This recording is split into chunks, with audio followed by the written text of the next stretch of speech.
بسم اللہ الرحمن الرحیم۔ حضور صلی اللہ علیہ وآلہ وسلم کو والدہ نے 7 دن دودھ پلایا۔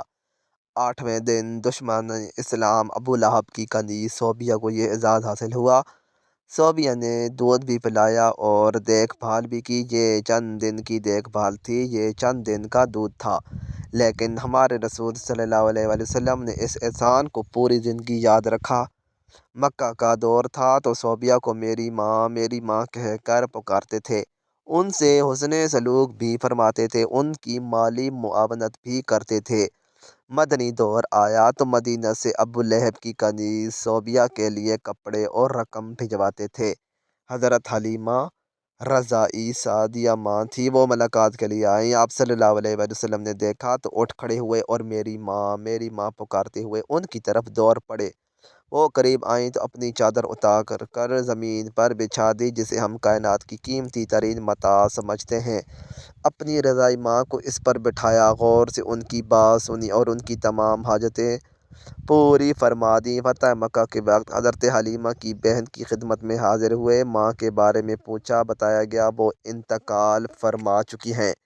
رسول اللہ صلی اللہ علیہ وآلہ وسلم کی آنکھوں میں آنسو آ گئے، روتے جاتے تھے اور حضرت حلیمہ کو یاد کرتے جاتے تھے۔ رضائی خالہ کو لباس سواری اور 100 درہم عنایت کیے۔ رضائی بہن شیمہ غزوہ حنین کے قیدیوں میں شریک تھیں، پتہ چلا تو انہیں بلایا، اپنی چادر بچھا کر بٹھایا، اپنے ہاں قیام کی دعوت دی۔ حضرت شیمہ نے اپنے قبیلے میں واپس جانے کی خواہش ظاہر کی۔ رضائی خالہ کو غلام، لونڈی اور بکریاں دے کر رخصت کر دیا۔ یہ بعدازاں اسلام لے آئیں۔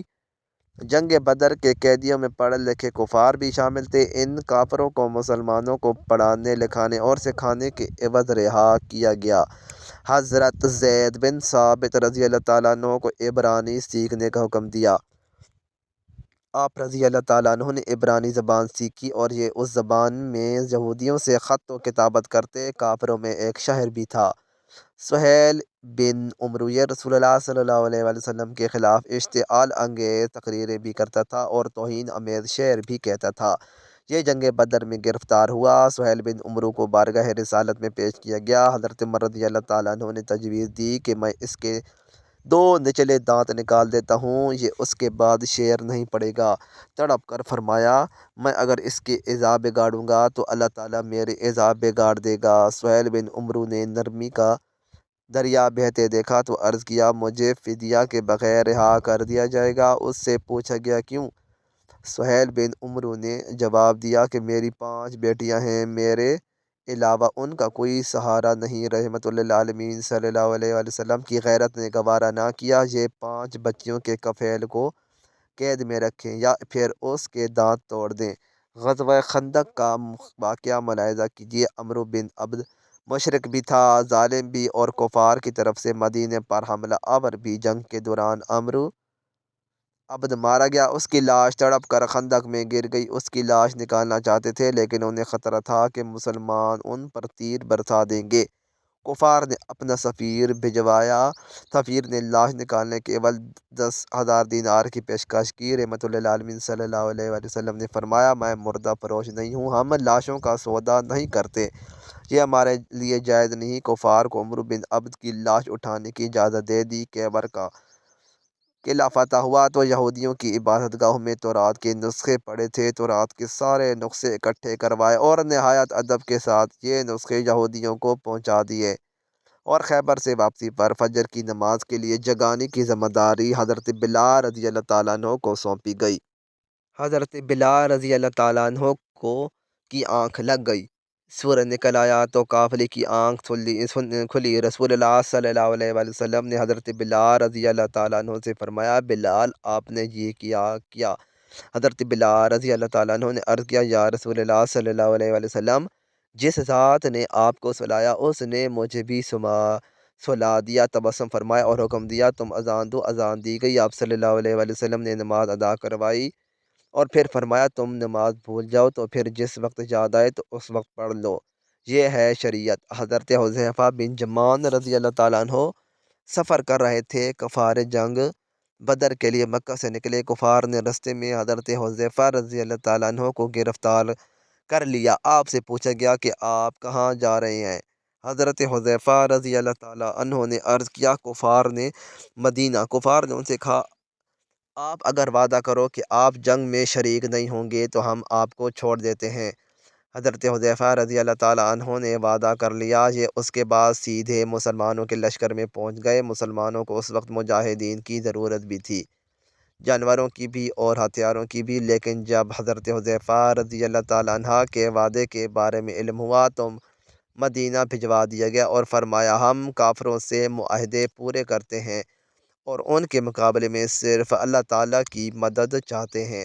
نجران کے سائیوں کا 14 رکنی وفد مدینہ منورہ آیا۔ رسول اللہ صلی اللہ علیہ وآلہ وسلم نے عیسائی پادریوں کو نہ صرف ان کے روایتی لباس میں قبول فرمایا بلکہ انہیں مسجد نبوی صلی اللہ علیہ وآلہ وسلم میں بھی ٹھہرایا اور انہیں ان کے عقیدے کے مطابق عبادت کرنے کی اجازت بھی دی۔ یہ عیسائی وفد جتنا عرصہ مدینہ میں رہا، یہ مسجد نبوی صلی اللہ علیہ وآلہ وسلم میں مقیم رہا اور مشرق کی طرف منہ کر کے عبادت کرتا رہا۔ حضرت سعد بن عبادہ رضی اللہ تعالیٰ عنہ نے فتح مکہ کے وقت مدنی ریاست کا جھنڈا اٹھا رکھا تھا۔ یہ مکہ میں داخل ہوتے وقت جذباتی ہو گئے اور انہوں نے ابو سفیان رضی اللہ تعالیٰ عنہ سے فرمایا، آج لڑائی کا دن ہے، آج کفار سے جی بھر کر انتقام لیا جائے گا۔ رحمت للعالمین صلی اللہ علیہ وآلہ وسلم نے سنا تو ناراض ہو گئے اور حضرت سعد کے ہاتھ سے جھنڈا لیا، ان کے بیٹے قیس رضی اللہ تعالیٰ عنہ کے سپرد کر دیا اور فرمایا، نہیں، آج لڑائی نہیں، رحمت اور معاف کرنے کا دن ہے۔ مدینہ میں تھے تو مکہ میں قید پڑ گیا، مدینہ سے رقم جمع کی، خوراک اور کپڑے اکٹھے کیے اور یہ سامان بھجوا دیا اور ساتھ ہی اپنے اتحادی قبائل کو ہدایت کی کہ مکہ کے لوگوں پر برا وقت ہے، آپ لوگ ان سے تجارت ختم نہ کریں۔ مدینہ کے یہودی اکثر مسلمانوں سے جیب بحث چھیڑ دیتے تھے۔ ثمامہ بن اسال نے رسول اللہ صلی اللہ علیہ وآلہ وسلم کو قتل کرنے کا اعلان کر رکھا تھا، گرفتار ہو گیا، اسلام قبول کرنے کی دعوت دی، اس نے انکار کر دیا۔ یہ 3 دن قید میں رہا، اسے 3 دن دعوت دی جاتی رہی، یہ مذہب بدلنے پر تیار نہ ہوا تو اسے چھوڑ دیا گیا۔ اس نے رستے میں غسل کیا، نیا لباس پہنا اور آپ صلی اللہ علیہ وآلہ وسلم کے دستے مبارک پر بیعت کر لی۔ ابو العاص بن ربیع رحمت للعالمین صلی اللہ علیہ وآلہ وسلم کے داماد تھے۔ رسول اللہ صلی اللہ علیہ وآلہ وسلم کی صاحبزادی حضرت زینب رضی اللہ تعالیٰ عنہ ان کے عقد میں تھیں۔ یہ کافر تھے، یہ تجارتی قافلے کے ساتھ شام سے واپس مکہ جا رہے تھے۔ مسلمانوں نے قافلے کا مال چھین لیا، یہ فرار ہو کر مدینہ آ گئے اور حضرت زینب رضی اللہ تعالیٰ عنہ کے گھر پناہ لے لی۔ صاحبزادی مشورے کے لیے بارگاہ رسالت میں پیش ہو گئیں۔ رسول اللہ صلی اللہ علیہ وآلہ وسلم نے فرمایا، ابو العاص کی رہائش کا اچھا بندوبست کرو مگر وہ تمہارے قریب نہ آئے کیونکہ تم اس کے لیے حلال نہیں ہو۔ حضرت زینب رضی اللہ تعالیٰ عنہ نے عرض کیا کہ ابو العاص اپنا مال واپس لینے آیا ہے۔ مال چھیننے والوں کو بلایا اور فرمایا گیا، یہ مال غنیمت ہے اور تم اس کے حقدار ہو، لیکن اگر تم مہربانی کر کے ابو العاص کا مال واپس کر دو تو اللہ تبارک و تعالیٰ تمہیں اجر دے گا۔ صحابہ کرام رضوان اللہ تعالیٰ علیہم اجمعین نے مال فوراً واپس کر دیا۔ حضرت عائشہ صدیقہ رضی اللہ تعالیٰ عنہ نے ایک دن رسول اللہ صلی اللہ علیہ وآلہ وسلم سے پوچھا کہ زندگی کا مشکل ترین دن کون سا تھا؟ آپ علیہ الصلوٰۃ والسلام نے فرمایا، وہ دن جب میں طائف گیا اور لوگوں نے شہر کے بچے جمع کر کے مجھ پر پتھر برسائے، میں اس دن کی سختی نہیں بھول سکتا۔ عبد جلیل طائف کا سردار تھا، اس نے رسول اللہ صلی اللہ علیہ وآلہ وسلم پر اتنا ظلم کیا تھا کہ اللہ تعالیٰ کی رحمت بھی جلال میں آ گئی۔ حضرت جبریل امین علیہ الصلوٰۃ والسلام تشریف لائے اور عرض کیا، اگر آپ اجازت دیں تو ہم اس پورے شہر کو 2 پہاڑوں کے درمیان پیس دیں۔ یہ سیرت کا اس نوعیت کا واحد واقعہ تھا کہ جبریل امین علیہ السلام نے گستاخی رسول پر کسی بستی کو تباہ کرنے کی پیشکش کی ہو اور عبد جلیل اس ظلم کی وجہ تھا۔ عبد جلیل ایک بار طائف کے لوگوں کا وقت لے کر مدینہ منورہ آیا۔ رسول اللہ صلی اللہ علیہ وآلہ وسلم نے مسجد نبوی میں اس کا خیمہ لگایا۔ عبد جلیل جتنے دن مدینہ منورہ میں رہا، رسول اللہ صلی اللہ علیہ وآلہ وسلم ہر روز نماز عشاء کے بعد اس کے پاس جاتے تھے اور اس کا احوال پوچھتے تھے، اس کے ساتھ گفتگو کرتے اور اس کی دل جوئی کرتے۔ مزید اچھی ویڈیوز کے لیے چینل کو ضرور سبسکرائب کریں۔ شکریہ۔